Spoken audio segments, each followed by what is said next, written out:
सास की दुकान। लक्ष्मी जी की दो बहुएं थी, सुमन और राधिका, और दो बेटे, अजय और सुशील। लेकिन लक्ष्मी जी के बहू बेटे उनको अपने साथ रखने को तैयार नहीं थे। बहुओं के तेज स्वभाव के चलते लक्ष्मी जी को अपना ही घर छोड़कर एक किराए की कोठरी में रहना पड़ रहा था। कुछ दिनों से उनके बेटों ने उन्हें पैसे देना भी बंद कर दिया था। ऐसी स्थिति में लक्ष्मी जी ने अपनी जमा पूंजी से एक छोटी सी दुकान खोली। एक दिन शाम के वक्त, अजय सुनते हो, तुम्हारी माँ ने दुकान खोली है। दुकान अब इस उम्र में दुकान पर बैठेगी वो। अब क्या किया जा सकता है, माँ की तो बुद्धि सठिया गई है। मोहल्ले में मजाक बनाएंगे सब हमारा। अरे जेठ जी, इसमें परेशानी क्या है अगर सासू माँ ने दुकान खोली है? हाँ, राधिका ठीक तो कह रही है। अपनी दुकान पर बैठी रहेगी, कम से कम हमें परेशान तो नहीं करेंगी। हाँ, वैसे बात तो ठीक है। खुद के दो पैसे कमाएंगी तो कभी कभार हमें जो खर्चा देना पड़ता है ना, वो भी देने से बच जाएंगे हम लोग। फिर किस बात की परेशानी, खोलने दो माँ को दुकान, हमें क्या। वैसे भी अपनी कोठरी में चुपचाप रह रही है ना, चाहे दुकान खोले या मॉल बनाए, हमें उससे क्या लेना देना। अगले दिन सुमन अपनी सास की दुकान पर पहुंचती है। सासू माँ, आपकी दुकान में शक्कर है क्या? शक्कर जरा 1 किलो दे दीजिएगा। हाँ हाँ बहू, है ना, लो बेटा। 1 किलो क्यों, 2 किलो ले जाओ। सोच लो सासू माँ, घाटा हो जाएगा आपको। पैसे नहीं देने वाली मैं। देखो सुमन, ये मेरी दुकान है और यहाँ पर जो भी कोई सामान खरीदने आता है उसे पैसे तो देने ही पड़ते हैं। अरे सासू माँ, ऐसा क्यों कर रही आप? अरे देखो ना, घर पर आपका बेटा और पोते पोती दूध में शक्कर डालने के लिए कब से इंतजार कर रहे हैं। जरा उनके बारे में तो सोचिए। अरे ऐसी बात है क्या? अब मुझे नहीं पता था। बहू एक काम करो, वैसे भी पहली बार आई हो ना, ये शक्कर तुम ऐसे ही ले जाओ, पैसे देने की जरूरत नहीं है। अगले दिन राधिका भी अपनी सास की दुकान पर पहुंचती है। प्रणाम सासू माँ, कैसी चल रही है आपकी दुकान? बस बेटा, जैसे तैसे करके काम चला रही हूँ। तुम बताओ, घर में सब राजी खुशी है ना? हाँ हाँ मम्मी जी, सब कुछ ठीक ठाक है। बताओ राधिका बहू, कैसे आना हुआ? कुछ काम था क्या?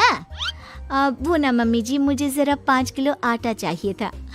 मेरे पैर में ना बहुत दर्द है, इसलिए बाजार तक जाने में ना तकलीफ हो रही थी। घर पर बच्चे भूखे बैठे हैं, सोचा आपसे ही ले लेती हूँ। हाँ हाँ, क्यों नहीं बेटा, ये लो 5 किलो आटा ले जाओ। हाँ, लेकिन मम्मी जी, आपने जिठानी जी को शक्कर फ्री में दी थी, तो मुझसे भी पैसे तो नहीं लेंगी ना? हाँ, अच्छा ठीक है बेटा, कोई बात नहीं, तुम ऐसे ही ले जाओ, बच्चों से क्या पैसे लेना। कुछ दिनों के बाद लक्ष्मी का बेटा अजय दुकान पर पहुंचता है। कैसी हो माँ, दुकान तो अच्छी चल रही है ना तुम्हारी? सब मोहल्ले वाले तारीफ करते रहते हैं। अब क्या करूं बेटा, तुमने तो मुझे सहारा दिया नहीं, गरीब माँ को घर से बाहर निकाल दिया। कुछ तो करना पड़ेगा ना अपना पेट पालने के लिए। वो माँ ना बहुओं की बहुत चिक चिक रहती थी। अब देखो कितनी अच्छी जिंदगी है तुम्हारी, खुद कमाती हो, खुद खर्च करती हो। इससे अच्छी भला कोई जिंदगी हो सकती है क्या? हाँ बेटा, दिल को बहलाने के लिए तुम्हारी ये बात भी सही है, लेकिन कोई बात नहीं बेटा, मैं खुश हूँ। अच्छा माँ, मैं क्या कह रहा था, जरा 500 उधार तो दे देना। कमाल की बात है बेटा, तुम मुझसे पैसे उधार मांग रहे हो। तुम्हारे पास पैसों की क्या कमी है? अरे माँ, इस महीने की तनख्वाह नहीं आई और आप तो अपनी बहू को जानती है ना, उसे शॉपिंग करनी है। जल्दी वापस लौटा दूंगा माँ। ठीक है बेटा, ये लो 500 रुपए, लेकिन देखो कुछ दिनों में वापस दे देना, मुझे अपनी दुकान के लिए माल भी तो खरीदना है। हाँ हाँ ठीक है माँ, जल्दी पैसे लौटा दूंगा। बहुत दिनों तक अजय अपनी माँ लक्ष्मी के पैसे वापस नहीं देता और सुमन और राधिका बार बार किसी न किसी बहाने से अपनी सास लक्ष्मी की दुकान से बिना पैसे दिए खूब सारा सामान ले आती है, जिसकी वजह से लक्ष्मी को अपनी दुकान में बहुत घाटा होता है। फिर एक दिन जब राधिका सामान लेने के लिए लक्ष्मी की दुकान पर पहुंचती है, सासू माँ, जरा वो 1 किलो दाल तो देना। नहीं बहू, अब मैं तुम्हें या सुमन को कोई सामान फ्री में नहीं देने वाली। तुम लोगों ने कभी कोई मदद नहीं की मेरी, उल्टा मेरी दुकान से फ्री का सामान ले जाकर मुझे मुश्किल में डाल दिया है। लेकिन मम्मी जी, हम तो आपके बच्चे हैं ना। अगर इतना ही मेरे बच्चे हो तो फिर मुझे घर से बाहर क्यों निकाल दिया? देख बहू, अब मैं तुम्हें 1 रुपए का सामान भी फ्री में नहीं दूंगी। और जाकर सुमन को भी कह देना, आए दिन तुम्हारा पति मुझसे उधार ले जाता है और वापस भी नहीं लौट आता।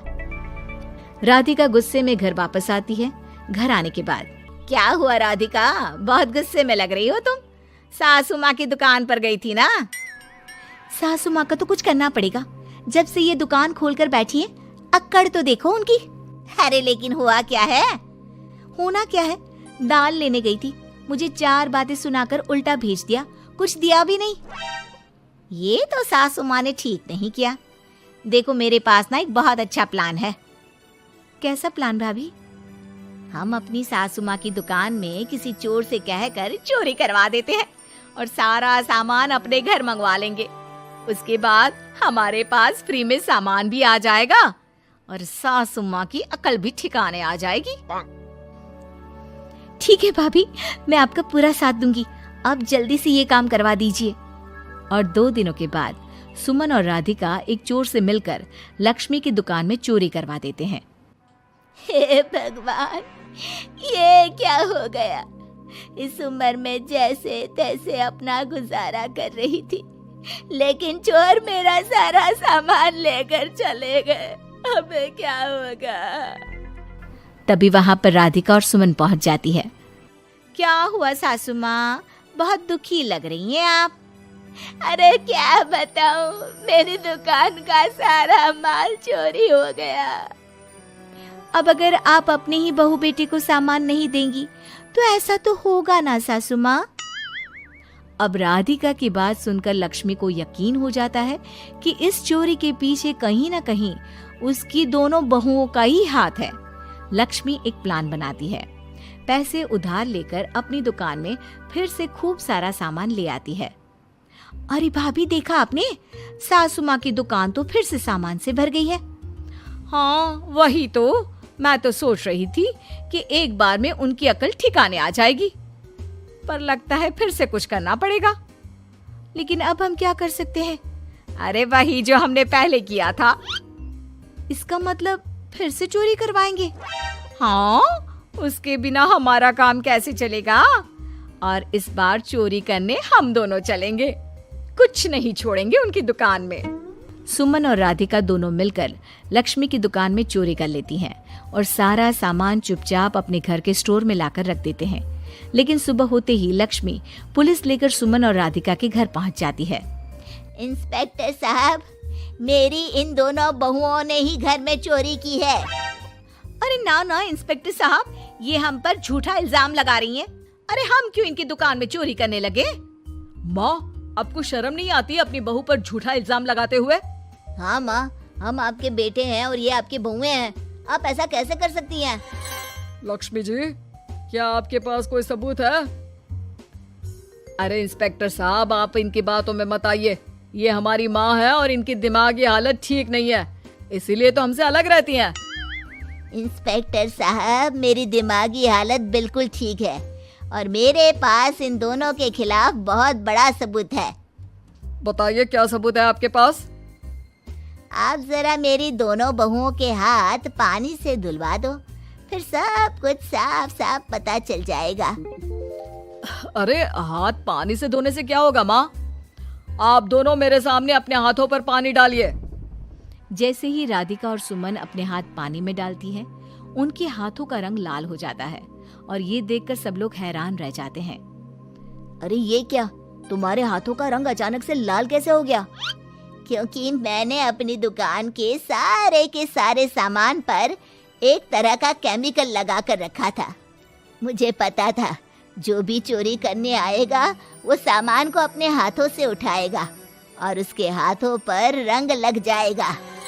अरे माँ, आप तो बहुत चालाक निकली। इसे चालाक नहीं बेटा, बुद्धिमान कहते हैं। और जिसके तुम्हारे जैसे बहू बेटे हो उसे थोड़ा बहुत तो अपनी अकल से काम लेना ही पड़ता है ना। शर्म नहीं आती आप लोगों को अपनी ही माँ को परेशान करते हुए? हमें माफ कर दीजिए सासू माँ, हम आइंदा ऐसी गलती कभी नहीं करेंगे। और हाँ, आपको अपने साथ रखेंगे, आपकी सेवा करेंगे और पूरी इज्जत भी देंगे।